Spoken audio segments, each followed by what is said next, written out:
Trans World radio India Andhra Pradesh వారు సమర్పించు ప్రేమధార Bible అధ్యయన కార్యక్రమం.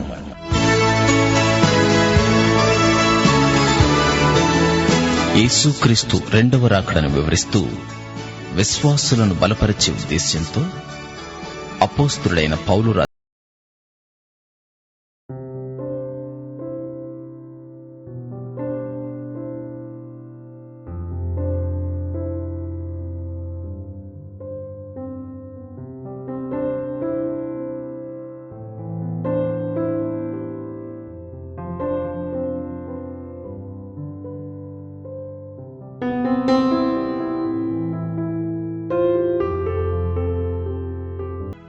ప్రియ శ్రోతలు, మీ బైబిళ్లు తెరవండి. ఈరోజు మన పాఠం 2 తెస్సలోని పత్రిక 1 అధ్యాయం 1 నుండి 6వ వచనం వరకు. ఏకాగ్రతతో వినండి. పౌలు రాస్తున్నాడు, మన తండ్రి అయిన దేవుని యందు ప్రభువైన యేసుక్రీస్తునందు ఉన్న తెస్సలోనికయ్య సంఘమునకు పౌలు, సిల్వాను, తిమోతి శుభమని చెప్పి రాయున్నది. తండ్రి అయిన దేవుని నుండి, ప్రభు అయిన యేసుక్రీస్తు నుండి కృపా సమాధానము మీకు కలుగునుగాక. సహోదరులారా, మేము ఎల్లప్పుడూ మిమ్మును గూర్చి దేవునికి కృతజ్ఞతాస్తుతులు అర్పించడానికి బద్ధులమై ఉన్నాము. ఇది యుక్తమే. ఏలయనగా మీ విశ్వాసము బహుగా అభివృద్ధి పొందుతున్నది. మీ అందరిలో ప్రతివాడు ఎదటివాని ఎడల చూపే ప్రేమ విస్తరిస్తున్నది. అందువలన హింసలన్నిటిలో, మీరు సహిస్తున్న శ్రమలలో మీ ఓర్పును విశ్వాసమును చూచి మేము దేవుని సంఘాలలో మీ యందు అతిశయపడుతున్నాము.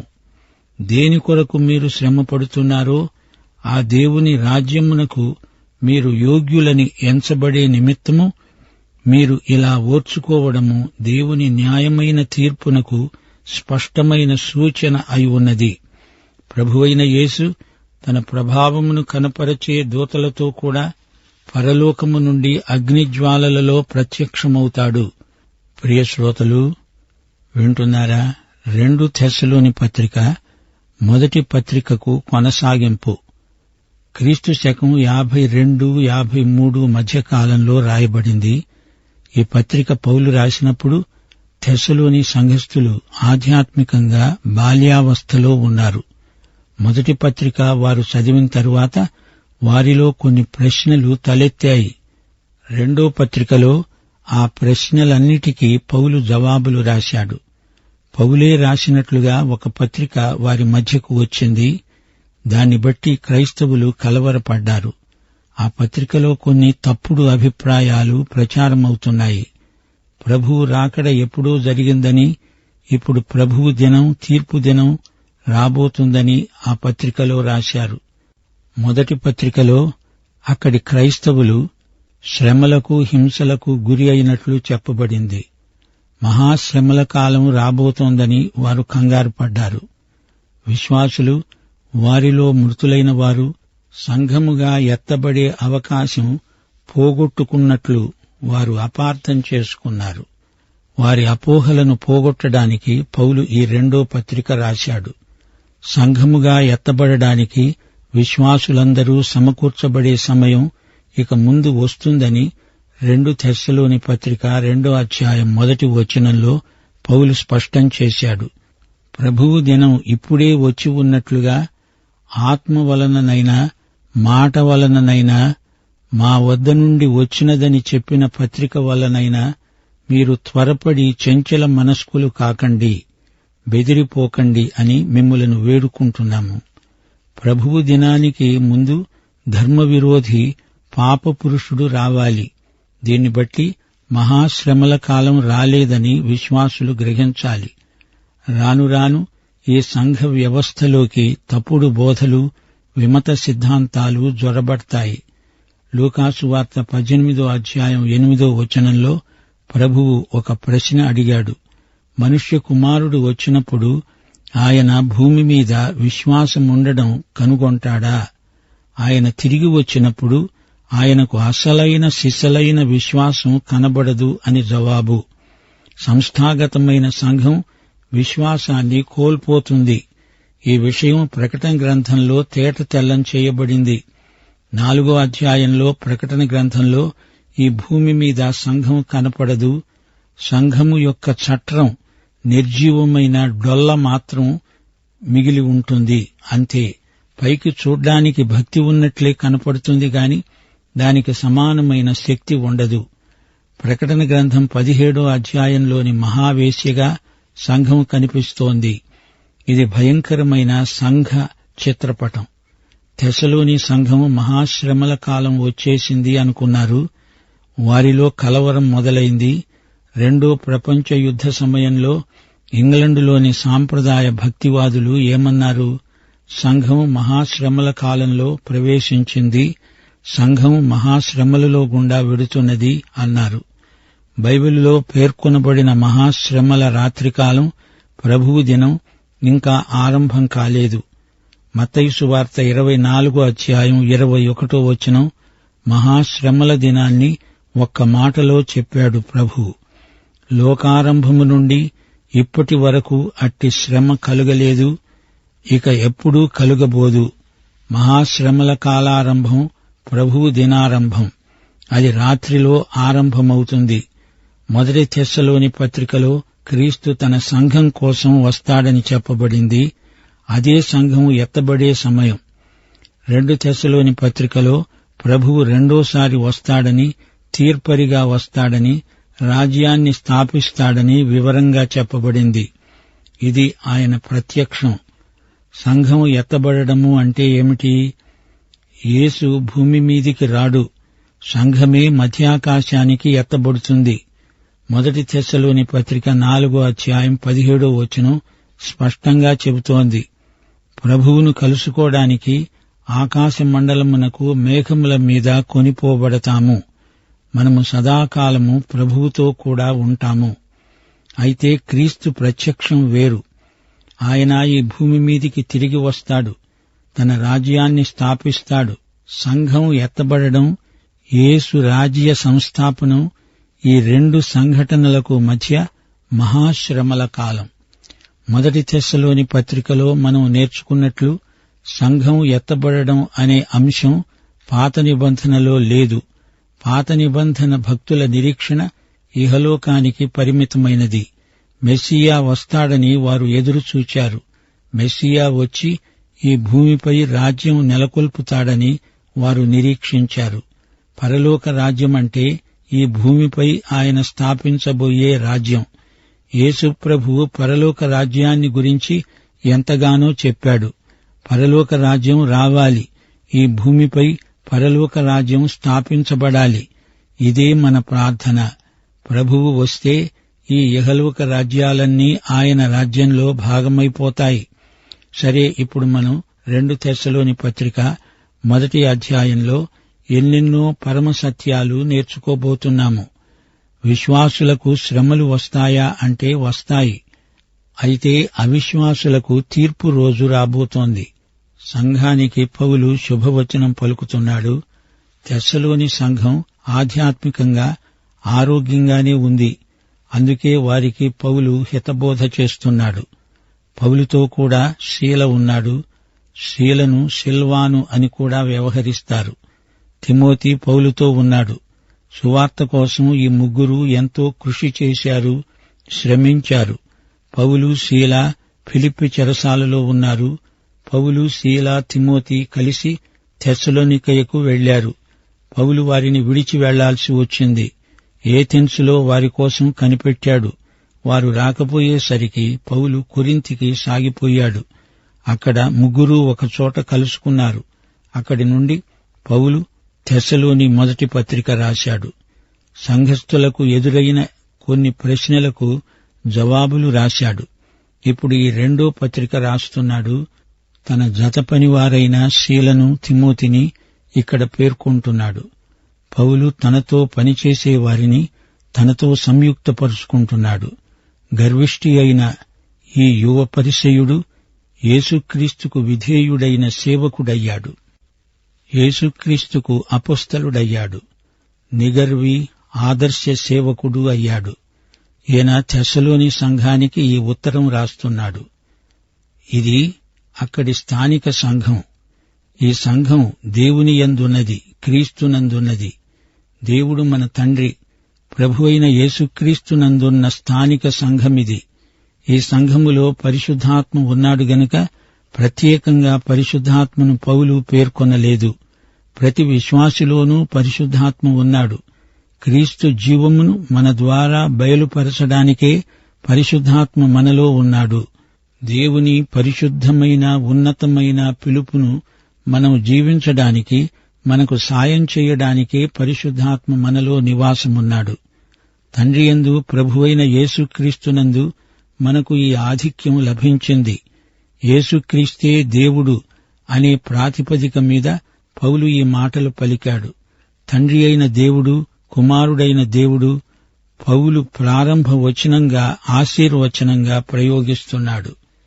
యోహాను సువార్త 10వ అధ్యాయం 27వ వచనంలో ప్రభువన్నాడు, నా గొర్రెలు నా స్వరము వింటాయి, నేను వాటిని ఎరుగుదును, అవి నన్ను వెంబడిస్తాయి. నేను వాటికి నిత్యజీవమిస్తున్నాను గనుక అవి ఎన్నటికీ నశింపవు, ఎవ్వడూ వాటిని నా చేతిలో నుండి అపహరించలేడని, వాటిని నాకిచ్చిన నా తండ్రి అందరికంటే గొప్పవాడని ప్రభువు చెప్పాడు. నా తండ్రి చేతిలో నుండి ఎవడునూ వాటిని అపహరించలేడు. విశ్వాసులందరూ క్రీస్తు యేసునందున్నారు. అందుచేత స్థానిక సంఘము దేవుని దృష్టిలో ఎంతో గొప్పది. నిజమైన విశ్వాసులో పరిశుద్ధాత్మ నివసిస్తున్నాడు. పరిశుద్ధాత్మ శక్తిని బట్టి విశ్వాసి ఇరుగు పొరుగు వారికి తన జీవితం ద్వారా, ప్రవర్తన ద్వారా క్రీస్తును చూపించగలడు. లోకానికి క్రీస్తును ప్రకటించగలడు. నీలోని క్రీస్తు అందరికీ కనపడతాడు. దేవుని బిడ్డలు దేవుని గుణాతిశయాలను తమ మాటల ద్వారా, క్రియల ద్వారా ప్రచురం చేయగలరు. దేవుని నుండి, యేసుక్రీస్తు నుండి కృపా సమాధానములు మీకు కలుగునుగాక. దేవుడు మన తండ్రి, యేసుక్రీస్తు మన ప్రభువు. కృపా సమాధానములు ఈ రెండు సువార్తలో ఎంతో ప్రాముఖ్యమైనవి. కృప మొదటిది. నీవు దేవుని కృపను అనుభవించిన వ్యక్తివైతే నీవు రక్షించబడిన వ్యక్తివి. ఎఫెసీ పత్రిక 2వ అధ్యాయం 8-9 వచనాలు, మీరు విశ్వాసము ద్వారా కృపచేతనే రక్షించబడి ఉన్నారు. ఇది మీ వలన కలిగినది కాదు, దేవుని వరమే. అది క్రియల వలన కలిగినది కాదు గనుక ఎవడు అతిశయపడడానికి వీలు కాదు. నీవొక నశించిన పాపిగా దేవుని వద్దకు వచ్చినప్పుడు నీవు తెచ్చింది ఏదీ లేదు, అంతా ఆయన ఇచ్చిందే. అదే దేవుని కృప అంటే. ఆయన నీకు రక్షణ ఇవ్వజూపుతున్నాడు. నిత్యజీవం దేవుడిచ్చే వరం. వరం కోసం నీవు పనిచేసి దాన్ని సంపాదించలేవు. అలా చేస్తే అది వరం కాదు, అది నీ కష్టార్జితమవుతుంది. దేవుని కృప ఉచితంగా నీకాయన వరంలో కనిపిస్తుంది. నీవు నశించిన పాపివి, నరకపాత్రుడివి. క్రీస్తును నమ్మితే నీకాయన నిత్యజీవమిస్తాడు. అదే కృప. మరి సమాధానమంటే ఏమిటి? దేవుని కృపను పొందిన వారికే సమాధానమంటే ఏమిటో అర్థమవుతుంది. సమస్యలన్నీ దిండు కింద పెట్టి, దిండు మీద తలపెట్టి పడుకోవడం సమాధానం అనుకుంటోంది లోకం. కాని అసలు సమాధానం అది కాదు. నీ పాపాలు పూర్తిగా క్షమించబడినప్పుడు నీకు శాంతి, సమాధానం. ఇది సహజాతీతమైన మూలం నుండి వస్తుంది. మనస్తత్వ శాస్త్రజ్ఞులు రప్పిస్తే వచ్చేది కాదు. తండ్రి అయిన దేవుని నుండి, ప్రభువైన యేసుక్రీస్తు నుండి వచ్చిందే అసలైన సిసలైన సమాధానం. ప్రియ శ్రోత, నీకీ సమాధానం ఉందా? లేకపోతే ప్రభువుని అడుగు, దొరుకుతుంది. ఇది దేవుని వరం. పాపులు క్రీస్తు వైపునకు తిరిగితే వస్తుంది. లేకపోతే నీవు ఏ పద్ధతులు వాడినా అది రాదు. విశ్వాసులకు శ్రమలొస్తాయి. ఈ శ్రమలకు ఆధ్యాత్మిక విలువ ఉంది. శ్రమల ద్వారా విశ్వాసం ఎదుగుతుంది. ఒకరి పట్ల ఒకరికి ప్రేమ అధికమవుతుంది. సహనము, విశ్వాసము ఇవన్నీ ఒకదానికొకటి సంబంధించినవి. విశ్వాసము, ప్రేమ, సహనము ఈ మాటలు కేవలం అవ్యక్తమైన భావనలు అనుకుంటున్నారా? అలా కాదు. ఇవి విశ్వాసి యొక్క ప్రాయోజిత లక్షణాలు. అవి విశ్వాసిలో పనిచేస్తాయి, నలుగురికి కనబడతాయి. ఇది పనిచేసే విశ్వాసానికి ఫలితమై మనలో ఫలవంతమైన అభివృద్ధిని కలిగిస్తుంది. 1 తెస్సలోని పత్రిక 1 అధ్యాయం 3వ వచనం ఇదే మాట అంటోంది. విశ్వాసముతో కూడిన పని, ప్రేమతో కూడిన ప్రయాసము, నిరీక్షణతో కూడిన ఓర్పు. విశ్వాసము, ప్రేమ, నిరీక్షణ, ఈ 3 పౌలు ప్రబోధంలోని ముఖ్యాంశాలు. రక్షించే విశ్వాసం సజీవమైనది, పనిచేస్తుంది. రక్షించే విశ్వాసము దేవుని బిడ్డలలో ప్రేమను ఉత్పాదన చేస్తుంది. ఈ ప్రేమ నిర్నిబంధమైనది. ప్రేమకు షరతులుండవు, ప్రేమకు కారణాలుండవు. దేవుని ప్రేమకు అవధులు లేవు. తెస్సలోని విశ్వాసుల శ్రమలు, హింసలు, వారి సహనము, ఓర్పు వల్ల విశ్వాసం ఇంకా బలపడింది. ప్రేమ, విశ్వాసము, వారి సహనము చూచి పౌలు ఎంతో ఆనందిస్తున్నాడు, అతిశయిస్తున్నాడు. సహనము అంటే బలవంతాన ఓర్చుకోవడం కాదు. దేవుని కోసం ఎన్ని ఒడిదుడుకులనైనా స్వచ్ఛందంగా సహించడం. సమస్తము దేవుని బిడ్డల మేలుకే సమకూడి జరుగుతుంది. దేవుని న్యాయపీఠమెదుట ఆనందంతో నిలువబడే కృప ఇది. మార్గం ఎంత కష్టమైనా దాన్ని లెక్కచేయక యాత్రను కొనసాగిస్తాము. రాజమార్గంలో తలలు పైకి ఎత్తుకొని నడుస్తాము. అనేకసార్లు ప్రయాణం డొంక తిరుగుడు అనిపిస్తుంది. అందుకే మనం ఓపికతో ప్రయాణం చెయ్యాలి. భవిష్యత్తును గురించి ఆందోళన పడాల్సిన పనిలేదు.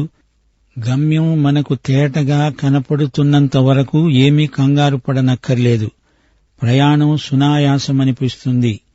యేసు మీద లక్ష్యముంచి పందెమును ఓపికతో పరిగెత్తుదాము. పౌలంటున్నాడు, మీ యందు మేము అతిశయపడుతున్నాము. మీరు దేవుని రాజ్యము కోసమే గదా ఇంత ప్రయాసపడి పనిచేస్తున్నారు. మీరు ఇంతగా ఓర్చుకుంటున్నారంటే దేవుని రాజ్యానికి మీరు ఎంతైనా యోగ్యులని రుజువవుతున్నది. దేవుని తీర్పు ఎంతైనా న్యాయమైనది. మీ ఓర్పు దీనికి స్పష్టమైన సూచన.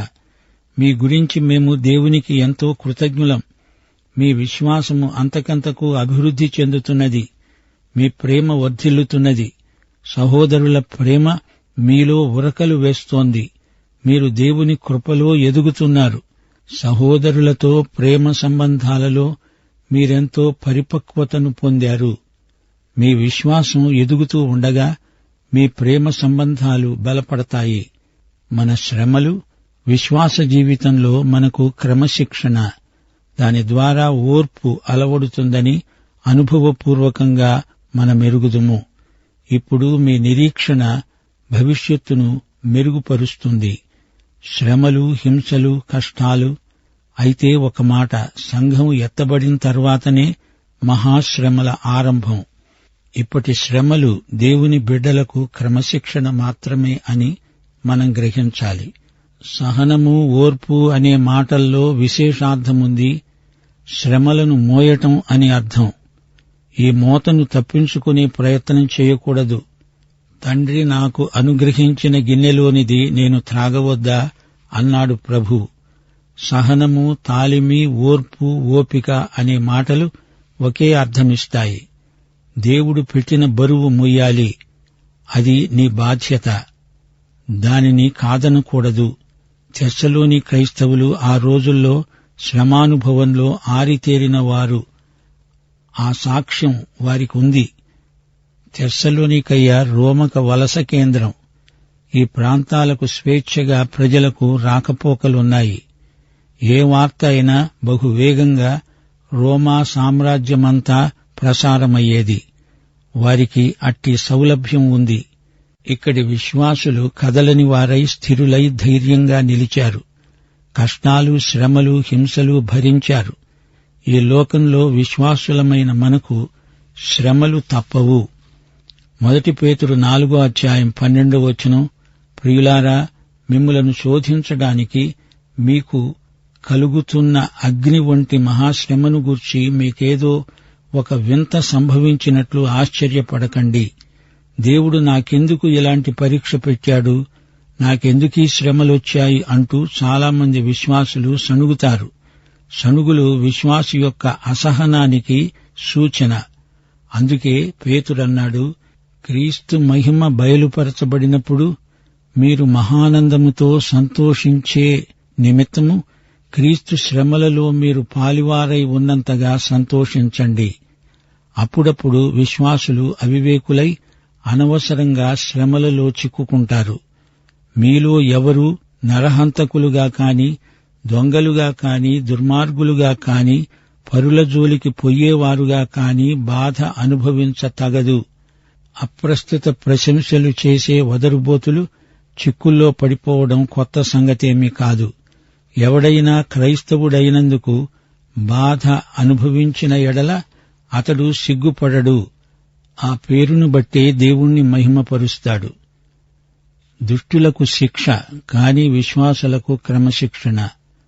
ప్రభువు రాకడ కోసం కనిపెట్టుకునే విశ్వాసులకు క్రమశిక్షణ ఎంతో అవసరం. శ్రమలు మనల్ని నిత్యత్వానికి సిద్ధపరుస్తాయి. దేవుడు నీతిగల న్యాయాధిపతి. దేవునిలో ఏమాత్రమూ అవినీతి లేదు. దేవుని యందు అన్యాయము కలదా? అట్లనరాదు. రోమాపత్రిక 9వ అధ్యాయం 14వ వచనం. మనం దేవుని చిత్తమెరిగి మసులుకోవాలి. దేవుడు మనకు జరగనిచ్చే ప్రతిదానికి కారణమేదో ఆయనకు తెలుసు. లోకం మీదికి మహాశ్రమలు ఆయన రప్పిస్తాడు అంటే అది ఆయన నీతి, అది ఆయన నిత్య సంకల్పం. శ్రమలు మనలను దేవుని రాజ్యానికి యోగ్యులనుగా రూపొందిస్తాయి అని మనమెన్నడూ మరిచిపోకూడదు. ప్రియశ్రోత, నీవు ఈ యేసును, త్వరలో రానై ఉన్న రాజులకు రాజును వ్యక్తిగతంగా ఎరుగుదువా? అయితే ఈ పాఠమంతా నీకోసమే. ప్రభువైన యేసుక్రీస్తు వారి మహాకృప, దేవుని మహాప్రేమ, పరిశుద్ధాత్మ యొక్క నిత్య సహవాసము మనకందరికీ సదాకాలము తోడై ఉండునుగాక. ఆమేన్.